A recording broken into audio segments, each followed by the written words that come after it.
Boa noite, meu nome é Roberta Moraes.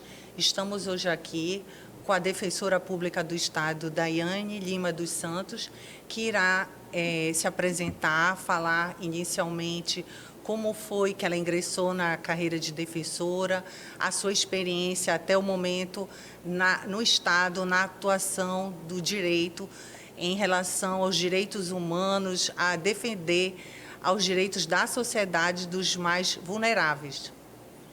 Olá, eu acabei escolhendo a Defensoria Pública pela proximidade com a população, por gostar de pessoas e gostar de realizar o atendimento ao público, que dentro do sistema de justiça é a instituição, sem dúvida nenhuma, está mais próximo da população.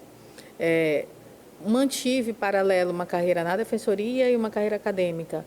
Formei em Direito, em Pedagogia, depois fiz algumas especializações, mestrado na UFPA, e depois fiz doutorado fora. E aí que o gênero me atravessou nessa vida acadêmica do mestrado. A partir daí, por querer realizar uma pesquisa de campo, vejam só, né? Eu não conseguia ver, naquele momento, a diferença entre homens e mulheres e como o gênero era impactante e nos atravessava. Somente quando eu me debrucei na pesquisa acadêmica é que, a partir de um recorte metodológico, eu entendi que realmente existia uma grande diferença a partir do estudo das mulheres e do cárcere. E foi esse o tema do meu mestrado. Depois ingressei no doutorado também analisando mulheres e cárceres, o que me levou automaticamente a escolher dentro da Defensoria a prevenção no enfrentamento à violência doméstica e familiar, que é o núcleo especializado que eu atuo hoje, que é o NUGEN, Núcleo de Prevenção e Enfrentamento à Violência de Gênero, que funciona hoje na Casa da Mulher.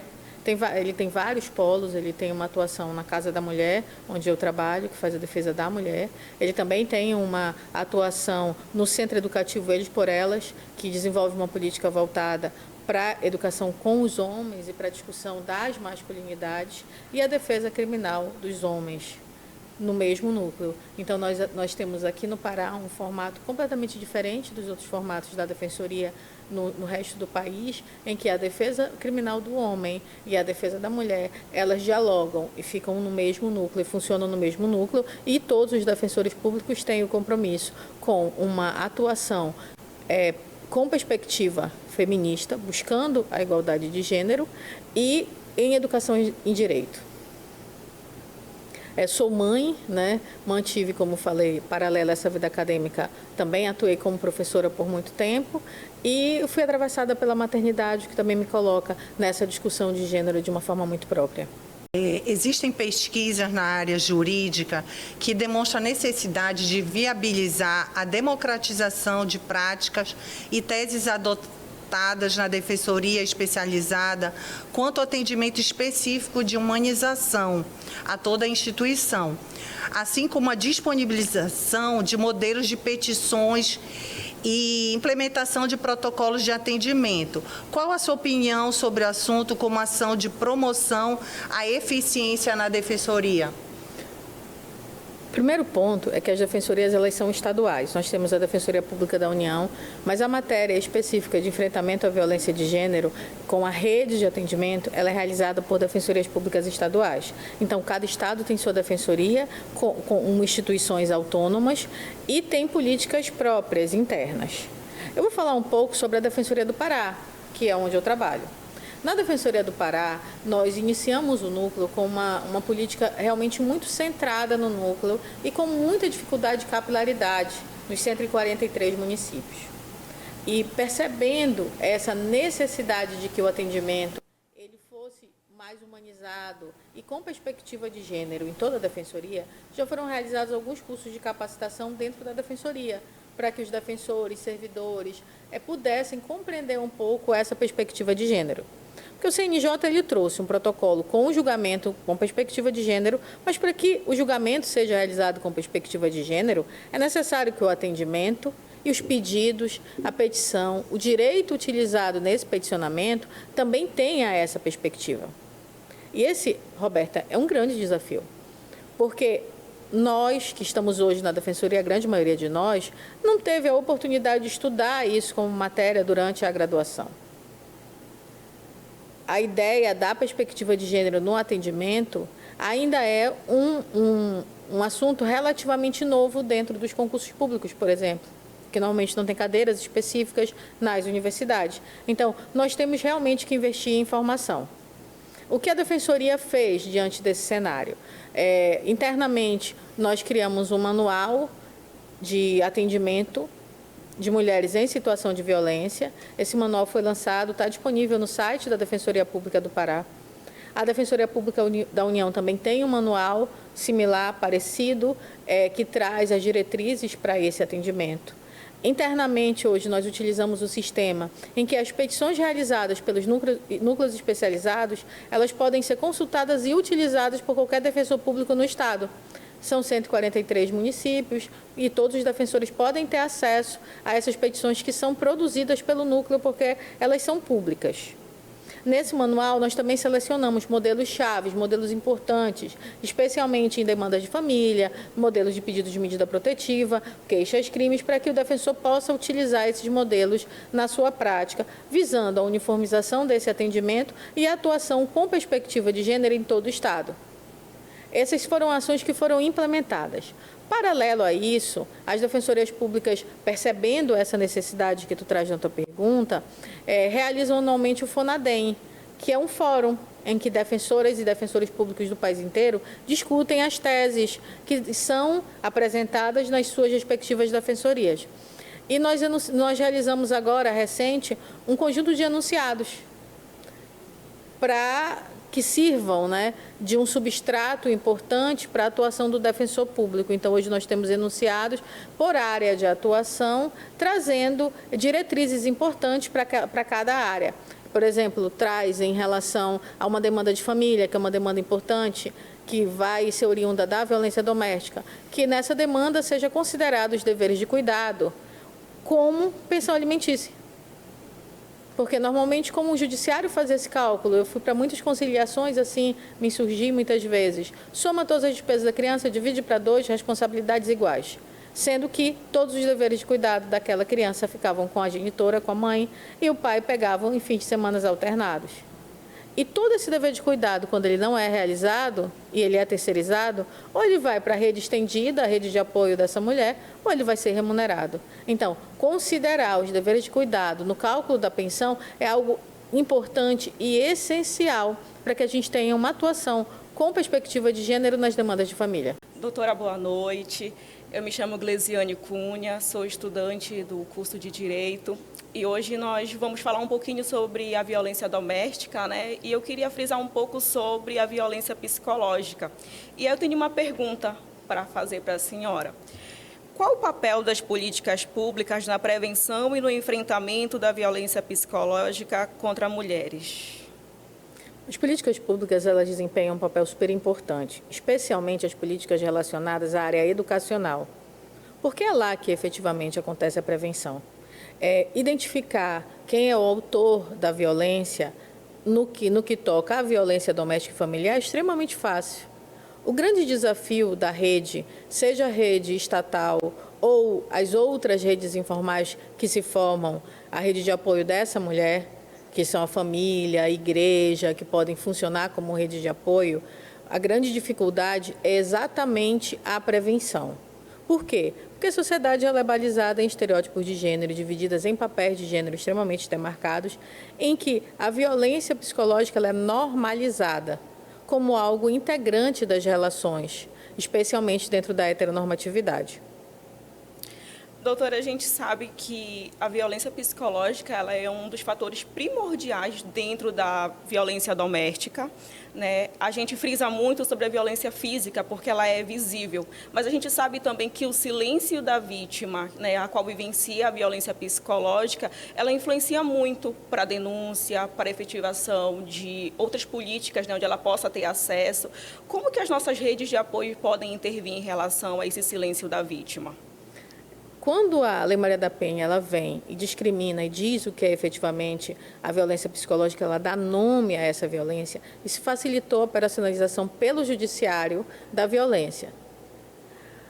Ocorre que, de maneira geral, as políticas públicas são direcionadas ao silêncio da vítima, a estimular a vítima a denunciar, a quebra desse silêncio. Então, todas as políticas, o comercial, o tempo de televisão, é sempre dizendo denuncie, denuncie, denuncie.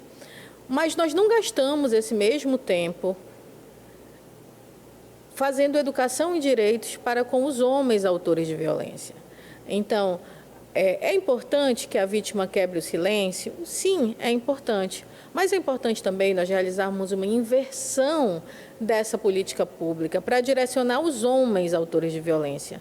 É importante que eles não pratiquem violência psicológica ou violência física. Então, nós precisamos fazer essa inversão, porque nós depositamos todo o enfrentamento, esse discurso de enfrentamento da violência, na denúncia da vítima. Quando a denúncia da vítima é o primeiro passo e ela vai precisar da existência e de funcionamento de outras inúmeras políticas, como a política de habitação, a política de creche em tempo integral, de escola em tempo integral.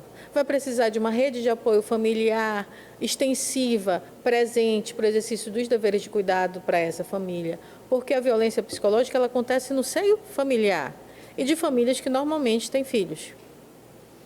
Então, é preciso que nós façamos a inversão desse discurso. É importante que a vítima quebre o silêncio? Sim, é importante. Mas é mais importante que nós passemos a dirigir as campanhas e o tempo de televisão para que o homem se sensibilize sobre as violências, sejam elas físicas, psicológicas, morais, patrimoniais, para que nós possamos compreender essas violências e quebrar esse ciclo.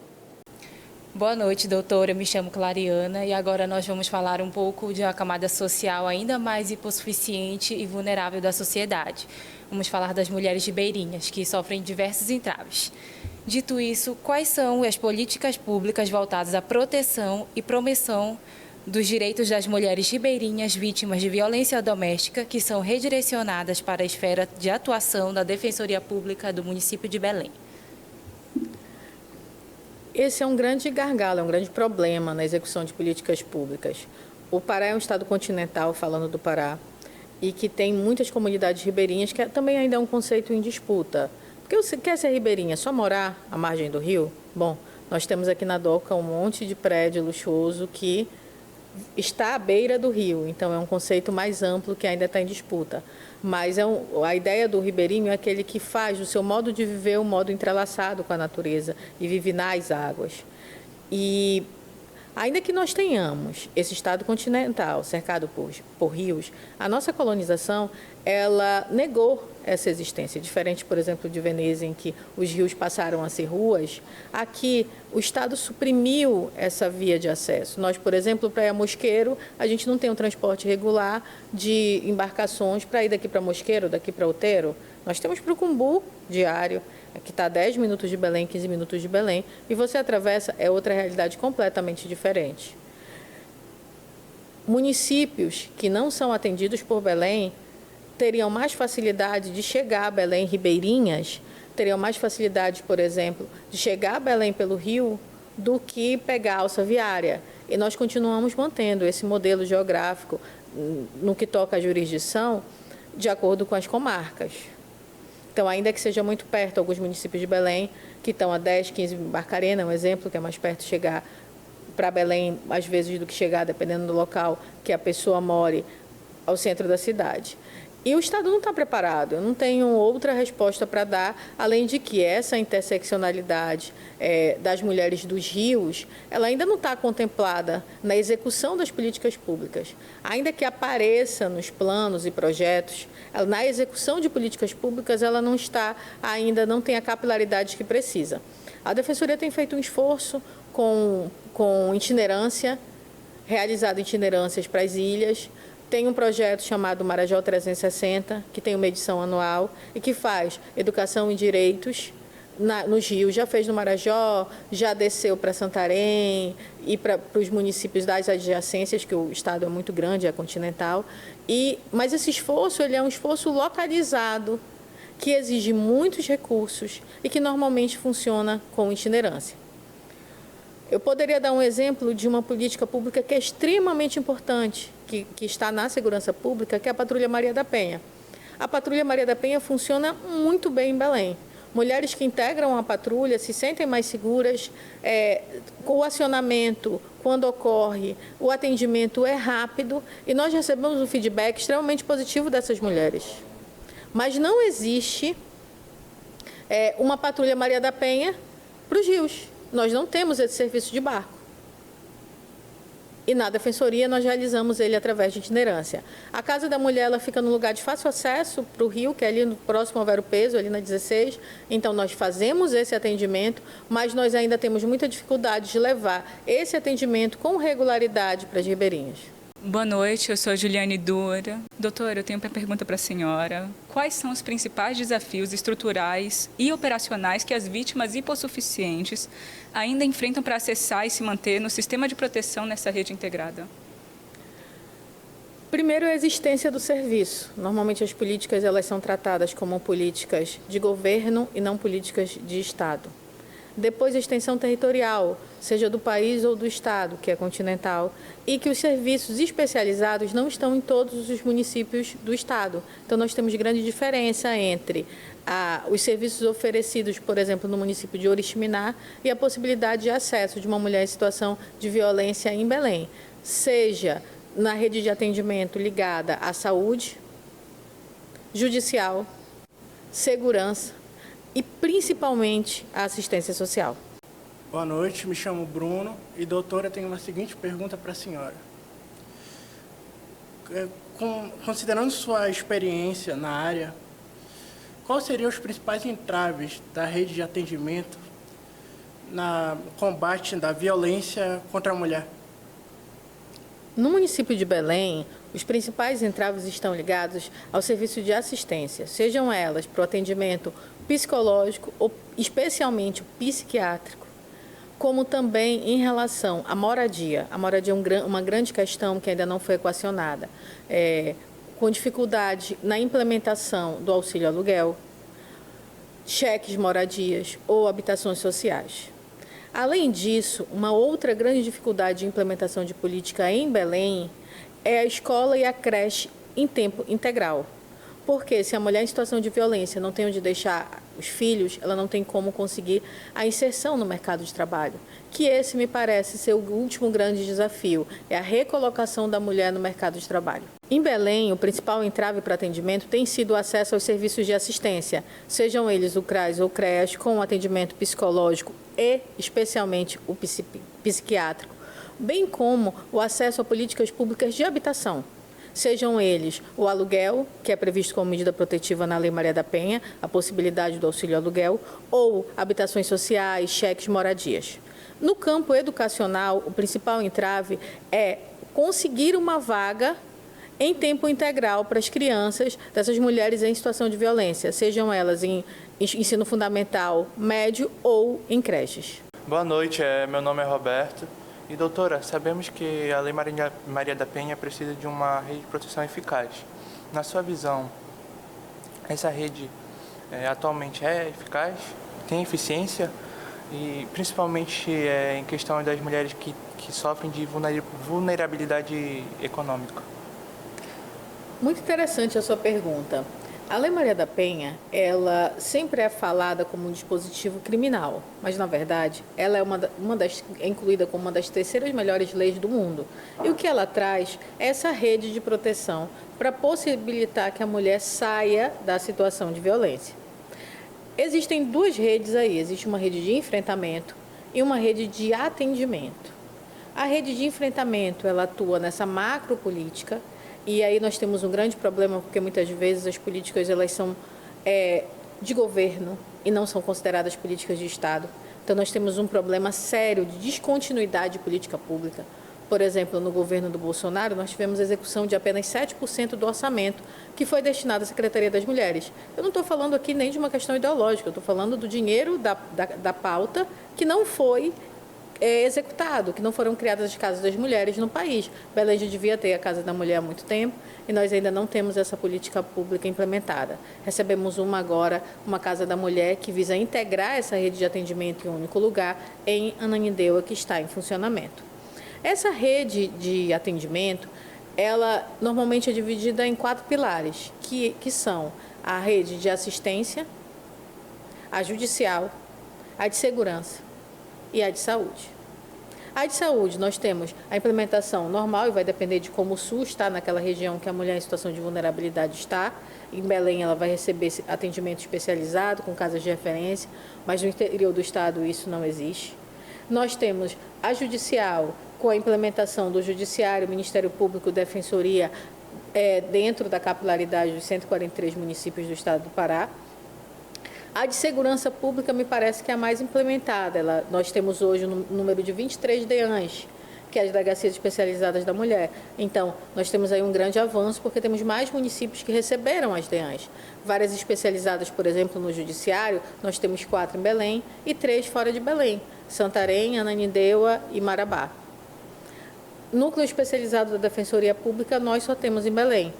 E nos outros municípios do estado, esse atendimento ele é realizado pelo defensor público que atua naquele município, pelo juiz que atua naquele município, cumulando com todas as suas demandas sem um atendimento especializado. Então, efetivamente, nós nunca tivemos a implementação completa da rede de atendimento prevista na Lei Maria da Penha. No âmbito judicial, nós temos uma outra grande questão, que ainda que essa rede esteja implementada, um dos dispositivos que está na Lei Maria da Penha, que é a competência híbrida das varas de violência, nunca aconteceu. Nas varas de violência, nós temos o julgamento da matéria criminal, das medidas protetivas, mas efetivamente a demanda de família não fica nessa vara. Então, é um dispositivo que está presente na lei, mas que nunca foi adotado pelo Judiciário. Em termos dessa rede de proteção, nós também temos avanços. A criação do protocolo de julgamento com perspectiva de gênero, ele é um grande avanço na implementação dessa rede de proteção judicial. No estado do Pará, eu poderia pontuar um outro grande ganho que nós tivemos foi com a criação da Secretaria da Mulher no estado e com a possibilidade de câmaras interseccionais, para que o estado possa dialogar nessas câmaras sobre a execução dessas políticas públicas. Boa noite, meu nome é Rubens Azevedo. Doutora Daiane, eu tenho um questionamento em relação à integração do trabalho entre o Ministério Público e a Defensoria Pública. Considerando que quem oferece a ação penal é o Ministério Público e a defesa é feita pela Defensoria, no caso a defesa da vítima, existe alguma política de integração entre os trabalhos desde o oferecimento da denúncia até a finalização do processo? A competência híbrida nas varas de violência, ela nunca foi implementada. Isso quer dizer que uma mulher vai ter vários processos. Vai ter um processo de medida protetiva, provavelmente, e se ela buscar a Defensoria Pública, em que ela vai ser assistida pela Defensoria Pública, que vai poder ingressar com a medida protetiva, complementá-la, pedir a revogação dessa medida, informar descumprimento. O Ministério Público, ele atua como fiscal nas medidas protetivas. No que toca os processos criminais, o MP é titular da ação criminal, salvo a queixa-crime, que quem ingressa é a Defensoria. E as ações de família também são protocoladas pela Defensoria, mas que não vão ser julgadas por esse mesmo juiz que está acompanhando a medida protetiva e o processo criminal, seja ele de ação penal pública ou privada, seja uma queixa-crime, que o titular é a Defensoria, ou qualquer um outro processo penal, que o titular vai ser o Ministério Público. Então, essa mulher, ela vai ser ouvida na Defensoria. Quando nós fazemos esse atendimento, nós temos uma equipe interdisciplinar que faz esse acolhimento e faz esse relatório inicial do atendimento. E, a partir daí, a gente só vai perguntar no jurídico o que é necessário para complementar essas informações. Ela vai ser atendida uma vez pelo psicossocial, salvo se houver necessidade de outra. E todos os outros atendimentos realizados na Defensoria vão ter por base esse relatório. No Ministério Público, normalmente ela não é ouvida. Ela é ouvida na DEAN, no inquérito policial, e esse inquérito policial pode levar ou não ao oferecimento da denúncia. Quando ocorre a denúncia, ela vai ser ouvida, mas não é só pelo MP, vai ser ouvida em audiência no processo criminal. E novamente essa mulher é acionada para comparecer onde? No processo de família. Porque, como regra, a maior parte da violência doméstica e familiar ela ocorre entre marido e mulher. Isso vai ter um processo de reconhecimento de solução de união estável, de divórcio, uma ação de alimentos, talvez uma revisional de alimentos. Quando o seio familiar é mais estendido, pode haver um inventário. Então, ela vai ser ouvida novamente nas varas respectivas, que normalmente é a vara de família. O diálogo entre as promotorias especializadas de Belém e a Defensoria hoje é um diálogo extremamente tranquilo e amistoso. Nós temos uma comunicação muito boa em relação, nós encaminhamos para o MP também encaminha atendimento para a Defensoria. Institucionalmente, eu não vejo um problema nesse protocolo e nesse fluxo. O que eu vejo como problemático, e realmente, é a revitimização da mulher, que pode ser ouvida por uma mesma situação, no processo de medida protetiva, pode ser ouvida na DEAN, para que seja elaborado o inquérito policial, na solicitação de medida, pode ser ouvida depois na instrução desse processo criminal e, novamente, vai ser acionada pelo Estado, seja na conciliação dessa demanda de família ou na instrução desse processo de família. Por quê? Porque os julgamentos e as competências vão ser em várias diferentes. Isso acontece em Belém e acontece em quase todos os estados, somente um estado implementou a competência híbrida. Boa noite, me chamo Breno Azaf e, doutora, a minha pergunta para a senhora, na verdade, é um caso jurídico bem atual que eu gostaria de descrever a situação tanto do agressor quanto da vítima e perguntar tanto a questão do enquadramento da conduta típica do sujeito, para a população que não sabe que a conduta típica é exatamente a conduta do agressor, o tipo de ato que ele comete que se enquadra dentro do nosso Código Penal, aquilo que é tipificado como crime. Eu queria descrever mais ou menos o caso. O moço dentro de casa, ele tem mais de 70 anos. Ele sempre foi esse agressor, né? Desde muito cedo. Ele não foi uma coisa que desenvolveu com o tempo. Ele não bebe nem nada, mas isso é uma coisa que ele desde sempre, acontece desde sempre. A situação da vítima é a seguinte, que ela me relata é que ele não chega a ter agressão, ele não chega a ter a violência propriamente dita, a violência, lesão corporal, mas ele tem a famosa lesão patrimonial, que é quebrar as coisas dentro de casa. Ele atrapalha ela quando elas estão limpando a casa, acaba sujando. Às vezes ela acabou de limpar uma cozinha, um banheiro, e ele já sujou todo na maior maldade mesmo do sujeito, entende? Quer porque quer fazer maldade. E nessa situação, eu queria lhe perguntar, como que se enquadra esse tipo de conduta? Ele também xinga bastante dentro de casa, ameaça, não consegue ver as pessoas... Sabe aquele tipo de pessoa que não consegue ver o outro em paz, que quer ter alguma briga, entendeu? Se mete com briga na rua, entendeu? E essa vítima, ela já buscou ação na justiça, mas ela voltou desacreditada, principalmente pelo que foi relatado para ela. Ela percebeu que buscando a justiça, ela estaria mais no prejuízo do que o prejuízo que ela já sofria estando com esse sujeito hoje, casada com esse sujeito. Eu queria lhe perguntar, que tipo de ação, que tipo de ajuda ela poderia buscar e como tipifica a conduta desse sujeito? A Lei Maria da Penha, ela traz 5 tipos de violência. Então, foi um grande avanço porque ela descreveu esses tipos de violência que se popularizaram depois, que é a violência patrimonial, a violência moral, a violência física, a violência psicológica e a violência sexual. São os 5 tipos que ela traz. Ela não traz nem tipo penal, ela não traz nenhuma conduta típica dentro da lei. Agora, recentemente, com uma modificação que foi inserido nela, em um dos recortes, o descumprimento de medida protetiva. Só não traz nenhum tipo penal. São os mesmos que todo mundo tem lá no Código Penal, que todo mundo estuda e que nós temos mesmo cidadão, de quem não é do direito, tem a noção de que aquilo é crime. Os meios de prova dentro da Maria da Penha são os mesmos que são aceitos também nesses processos criminais. Mas qual seria o tipo deles? Filmagens, depoimentos, estudo social, que é um parecer técnico feito pela equipe interdisciplinar, prova testemunhal, provas de WhatsApp, que é muito utilizado nos processos que tramitam nas varas de violência, Sim. Porque normalmente tem áudios injuriosos. Todos esses meios de prova, eles podem ser utilizados no processo. Falando sobre a gravação, se a vítima quisesse filmar a conduta do agressor no momento que ele está praticando... Poderia colocar a câmera dentro de casa.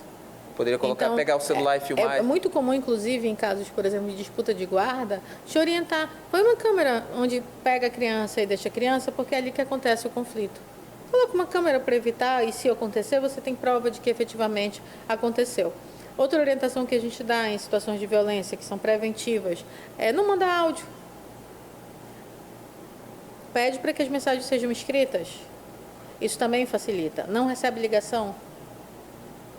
Então, porque se você receber ligação, se a comunicação for por ligação, instala no telefone um aplicativo para gravar essas chamadas, que esses também são meios de prova.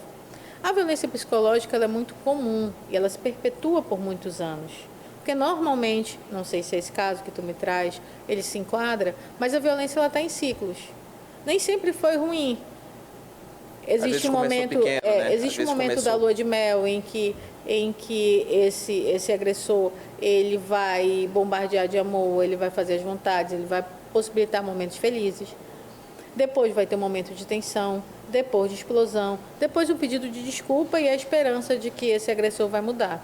Muito provavelmente esse ciclo se repete, porque esse é o modelo. Porque quando a relação muitas vezes está ligado ruim, com a família também, claro, o pai, a mãe do agressor que também viu. Quando a relação toda ruim, é mais fácil para que a mulher em situação de violência saia. Também existe uma outra amarra, que é uma amarra invisível, que é a questão patrimonial.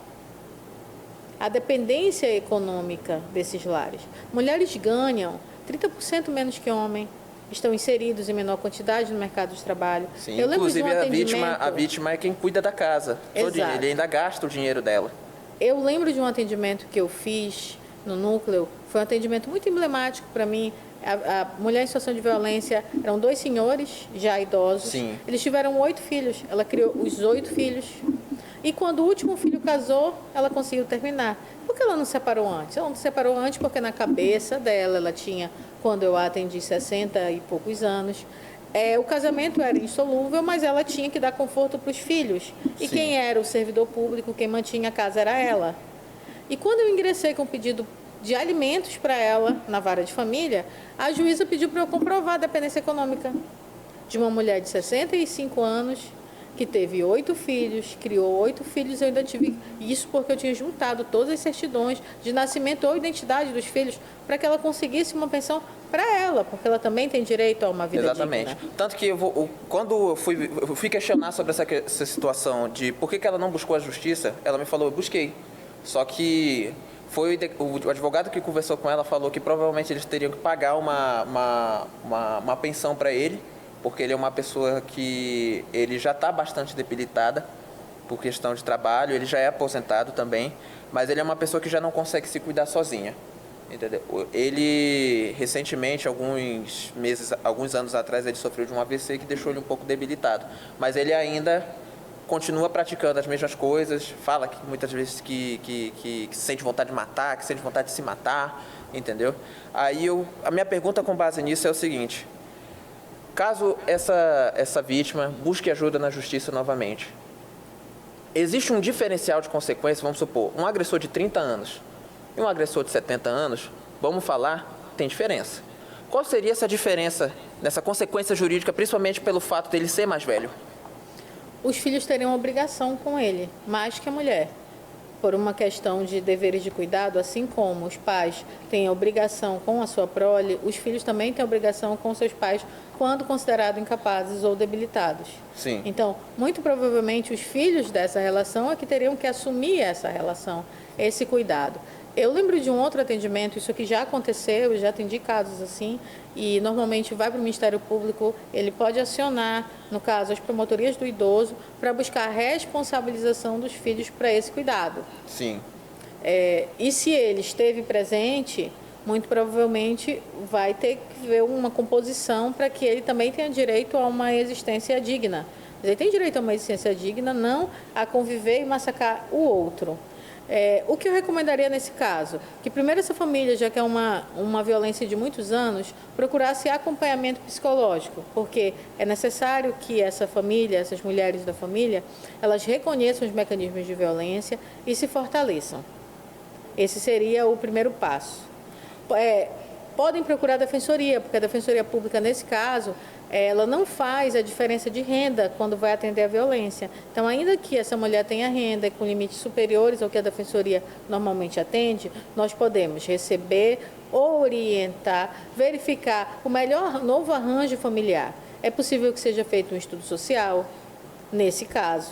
É possível que esse imóvel seja vendido e comprado 2 outros imóveis. Exatamente. E eles moram no imóvel que eles construíram, inclusive. A casa é deles. Porque essa é uma questão também. O divórcio é uma verdade difícil de ser dita, mas que cabe a mim nesse momento. O divórcio causa empobrecimento. Sim. E normalmente causa empobrecimento para a mulher. Eu já atendi muitas mulheres que dizem, olha, eu não tenho como separar agora. Por quê? Porque as minhas condições econômicas vão mudar tanto, elas vão cair tanto, que eu não sei se eu vou conseguir ter uma mínima qualidade de vida. E aqui eu não estou falando de muito dinheiro, eu estou falando do mínimo. É aquele famoso, eu prefiro o mal que já conheço. Eu preciso ter dinheiro para me alimentar, eu preciso ter dinheiro para comprar a fralda das crianças, ou quando mais velhos, para o meu filho terminar a faculdade. E um divórcio vai diminuir o padrão de vida da família. Agora, uma última pergunta, doutora. Sei que estou enchendo a senhora de perguntas. E esses são os entraves para a denúncia. Eu gosto principalmente de falar e pensar lembrar que quem está nos assistindo muitas das vezes não conhece desse jurídico.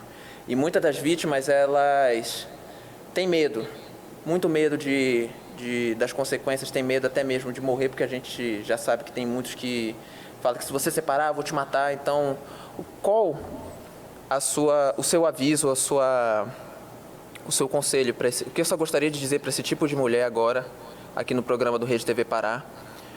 O que a senhora gostaria de incentivar essa moça, de dizer para essa moça que tem medo de denunciar esse tipo de agressão?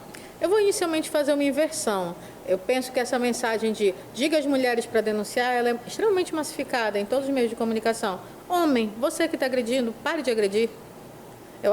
Penso que essa é a primeira mensagem que eu teria que deixar aqui. Amigos desse homem, pais desse homem, você está vendo a agressão e está apoiando?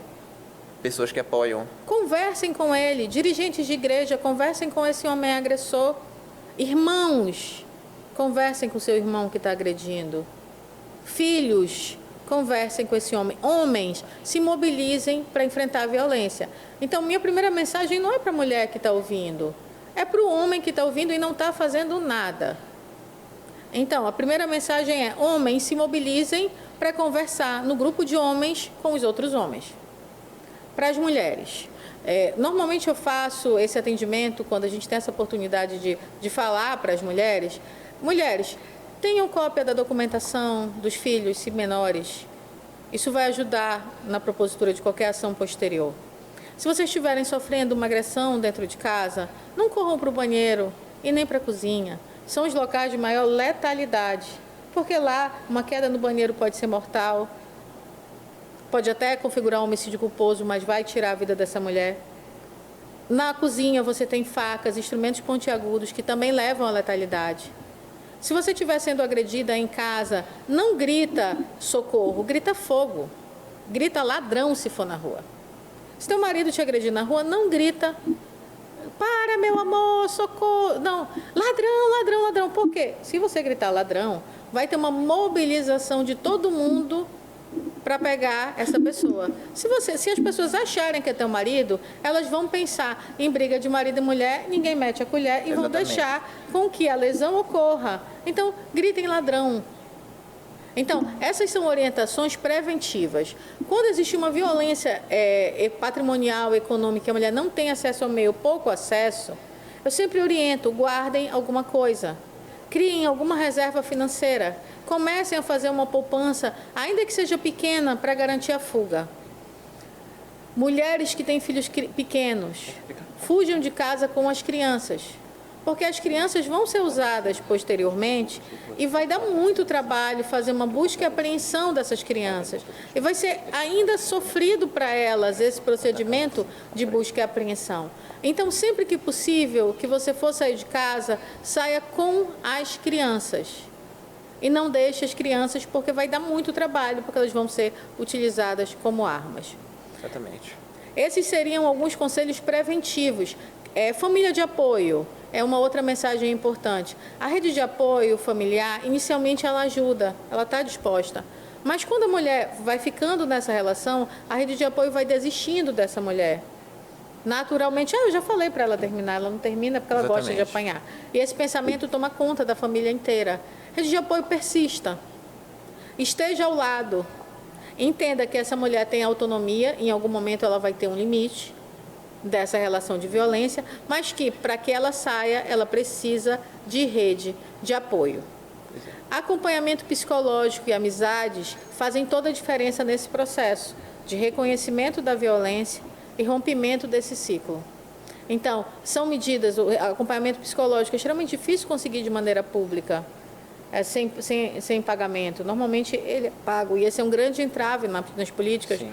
Porque esse acompanhamento hoje ele é feito mais pelas universidades. Hoje os nossos principais encaminhamentos são para a UNAMA, para a Federal, para o CESUPA, para quem tem curso e faz esse acompanhamento por estudante. Mas é um acompanhamento extremamente necessário para a ruptura da violência doméstica e familiar. Bom, doutora, muito obrigado pela sua participação aqui. Quero que você saiba que você é muito bem-vinda e eu espero que com essa sua entrevista tenha dado muita informação para o povo paraense que assiste esse belíssimo programa do Rede TV Pará.